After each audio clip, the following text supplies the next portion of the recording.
What's going on, guys? I'm Chris, and today I've got a pretty new and exciting video. I'm going to be talking about 5 movies that I would like to buy on the Criterion Collection during Barnes & Noble's July sale. If you're a Criterion collector or a movie collector in general, you're probably familiar with the big Barnes & Noble sale they have every July and I believe November, where they put their Criterion movies on 50% off. So I decided, I've had a Criterion wishlist for a while, and I own about 5 to 6 Criterions, so I figured I'd sit down and I'd talk about 5 movies that I want to pick up during this sale. This is kind of a sneak peek of a video I'm going to be shooting later this week. I plan to do like a vlog, if you will, or I go to Barnes & Noble, kind of film myself in the store. I've never done one of those, so I'm kind of excited to test the waters with that. Definitely comment down below if you'd want to see more like Blu-ray hunts or trips. I know my buddy Trevor over at Film Geeks does those, and he has a ton of fun with them, so I think I might start exploring them more. But as for this video, I'm just going to be giving you 5 Criterions, as well as I think 2 honorable mentions of movies that I plan or want to pick up during the sale. So if the shirt didn't give it away already, the first honorable mention is Dazed and Confused on Criterion. Now, I already own this movie on Blu-ray, and it is very near and dear to my heart. It's my favorite coming-of-age movie. I love it. I really do love this movie. But the Criterion cover art is so cool, and the special features alone, I think, are worth picking this movie up for, especially at 50% off.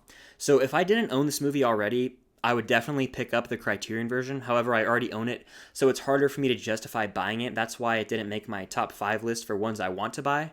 And the next honorable mention is a movie I have not seen, but a great friend of mine, Chris Hurtado from Hurtask Reviews, speaks very highly of this movie. He always tells me to check it out, and that is The Night of the Hunter, starring Robert Mitchum. But I want to watch this movie before I pick it up. That's why it's an honorable mention. I think it's on Amazon Video or Amazon Prime. It used to be.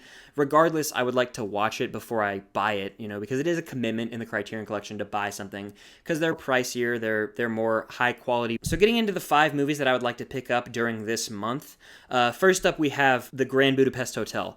Now, I didn't love this movie. I've only seen one Wes Anderson movie, and this is the movie, so I figured it should make the list. I don't know if I'm going to buy it. It's probably more towards the honorable mention range, but I do remember really enjoying this movie, especially Ralph Fiennes' performance. He's hilarious, and I do believe he got nominated for an Oscar, rightfully so. So I think I might pick this movie up. I know that it's a recent Criterion release, so it's kind of on my wish list. I don't know if I'll pick it up if I see it, but the 4 above it are ones that I would really like to see, and the next one is Seven Samurai, Akira Kurosawa film, 1954, and I have not seen this movie, and it saddens me to say that because I love The Magnificent Seven, the Yul Brynner and Steve McQueen film from 1963, and of course I'm a fan of the Anton Fuqua version with Chris Pratt, Ethan Hawke, and Denzel.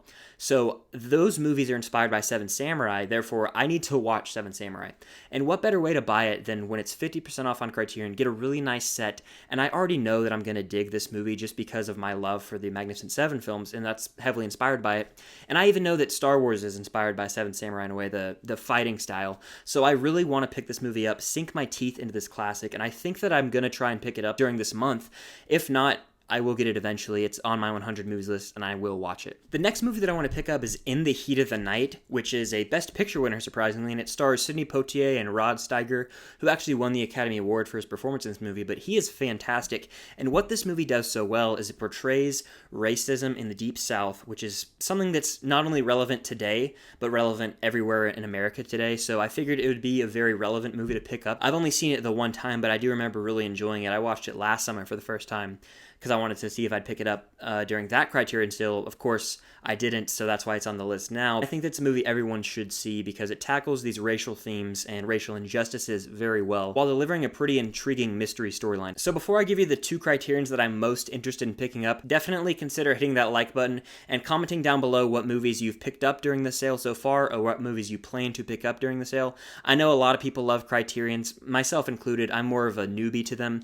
I pick up 1 or 2 maybe once a year, kind of a special edition thing, but I'm trying to grow that collection. So the number 2 movie on my Criterion wish list is Following, Christopher Nolan's directorial debut, and I think now is a better time than ever to pick this movie up with Tenet scheduled to come out later this year. We'll see what happens with that, but I've seen all of Nolan's films. I love his filmography. Each film has something different to offer, and his first movie, Following, is actually black and white. It's like an hour and 9 minutes, I want to say, and you can see that he didn't have the budget that he wanted yet, but the idea was there, and he fully fleshed that idea out with Memento, in my opinion. I still really do like Following, though. It's probably his worst movie. just because, like I said, it doesn't have the epic scale or scope of his later movies, and the story's there, but you can see that it's a young Christopher Nolan, so he hasn't reached that pinnacle point of being recognized as an auteur in a way, so that's why it's his worst film, but it's not a bad movie by any means. I really am excited to revisit this one. Only seen it one time, and during this Criterion sale, I figured it'd be a perfect time to pick it up. The movie that I'm most excited to pick up during this Criterion sale is Paul Thomas Anderson's Punch Drunk Love. Now, if you've been following me on Letterboxd or this channel for a while, you'll recognize that this movie was actually on the 100 Movies I Missed list, so I just saw it recently.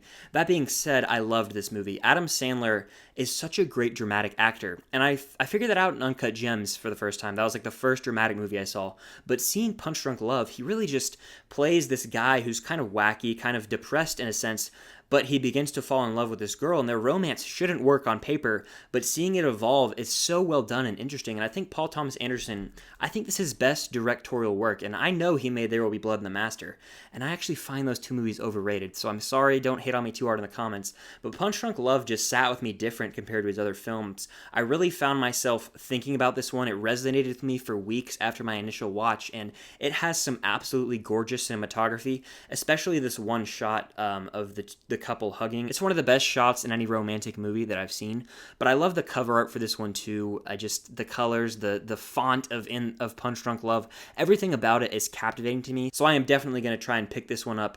Hopefully it's there when I go. If not, I'll try and order it online. I cannot wait to go to Barnes & Noble and shoot this vlog style Blu-ray video, kind of testing the water, something new for the channel. A more informal video, give you guys more of a personal video. But yeah, that's a wrap for this quick little Criterion wishlist video. Just wanted to do something different for you guys.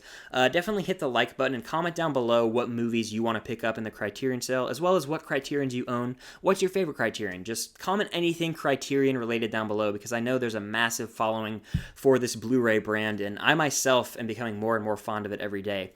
But if you haven't already, please consider subscribing to the channel. It would mean the world to me. I've got a lot of content planned in the future. I'm trying to get a video a day out for the next week or so, kind of see if that does anything for the channel, but I've got a live stream this week on Wednesday with my good friend Trevor from Film Geeks, and I have more collabs and videos in general, so just stay tuned for all that, and thank you for the constant support. It really does mean a lot, guys, so until next time, I'll see you guys later.